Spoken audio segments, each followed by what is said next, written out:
As we enter this holy weekend, Joe Biden has proposed an eye-popping $5.8 trillion budget. The proposal includes trillions in tax hikes and efforts to push Democrats' radical left-wing agenda, all while Americans struggle to make ends meet, courtesy of that very same Democrat Party's historic inflationary spiral. Joining me now is author of Trumponomics and co-founder of the Committee to Unleash Prosperity, Stephen Moore. Mr. Moore, good Friday to you, sir, and God's blessings to you. You know, this bill benefits big government and Democrat cronies. That's a given. But you're also warning that it also benefits America's enemy, Joe Biden's pals over in communist China. How so? Well, let me just add something to your great narrative about what's happened to our country. You know, my latest book is actually called Govzilla, How the Relentless Growth of Government is devouring America's economy and our freedom.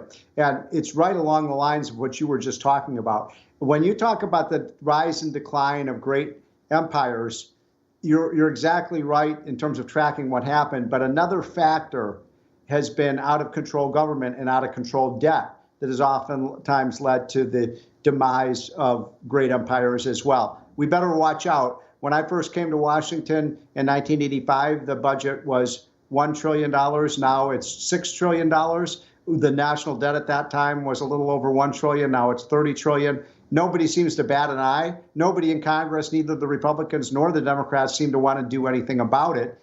And if you're wondering why we have 8.5% inflation today, it's very simple. We have a massive, we've spent $3 trillion that we didn't have, borrowed it, spent it, and printed it. And it's not Putin, it's not Trump, it's not temporary, it's not transitory. This is the result of out of control government. Yeah, how's Joe Biden's budget going to benefit our enemy, communist China? Yeah. Well, so I've said this throughout the 2020 campaign, that if Biden won, the two biggest winners would be Putin and President Xi, because under Trump, and I didn't agree with everything Trump did. I worked for him. Some things I agreed with, some things I didn't. But I always believed that everything he did was oriented towards putting America first. This president, from the very start, from his first executive order of stopping the pipelines, then declaring war on American energy. Now, if you declare war on American energy and you reduce our energy output, gee, what countries do you think benefit from that? Well, Russia certainly. China is now building 50 new coal plants. They're building up our enemies. And it pains me to say that because I never thought I would. Mr. Moore, economists have been telling me that Biden has so mismanaged the economy that the Fed is going to have no choice but to throw our country into recession to try to cool this massive inflationary spiral, this Democrat inflation. Is that your read? Well, first of all, we have to first recognize we have a problem. You know, Joe Biden keeps blaming, have you noticed this? He keeps blaming it on Putin. 80% of the inflation we've had since Trump left office and Biden took over was before Putin went into Ukraine. We had did you know we had a 1.5% inflation rate the month Trump left office? Here we are 14 months later. It's not 1.5, it's 8.5. I mean, how do you screw things up that quickly? People always ask me, is this coming to some kind of intentional sabotage of our economy? No, I don't think it's intentional, but it certainly has sabotaged our economy. I'm just aghast at how much our country has faltered. Now, I lived through the 1970s when we had the last episode of runaway inflation, and that did lead to a crash landing of our economy.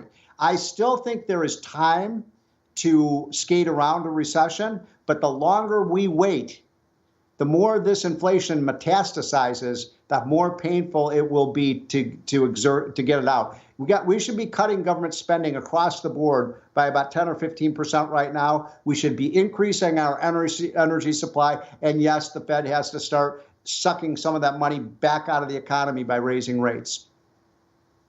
Well, Mr. Moore, if you want to really screw things up badly, and this man has demonstrated this throughout his entire career, Joe Biden is your man. Under the term screw up is Joe Biden's picture in the dictionary, and you can see evidence in the last 16 months. Let me give you one concrete example. We were at about 11 or 12 million barrels of oil production under Trump. Every meeting I had with him in the Oval Office, he always talked about America being energy dominant. That was one of his greatest missions. And we had achieved that by the time he left office. I'm here to tell you, If Trump were still president today, we'd be producing 15 million barrels of oil a day, not 11, 15. Man. That's 4 million barrels a day Man. at $100 million, $100 a barrel. You're talking about $500 million a day we are losing because of this insane war on energy and this insane obsession about climate change. The new god of the left is climate change. It's crazy. Stephen Moore, have a happy Easter, sir. Always appreciate your time and expertise here on the Salcedo Show.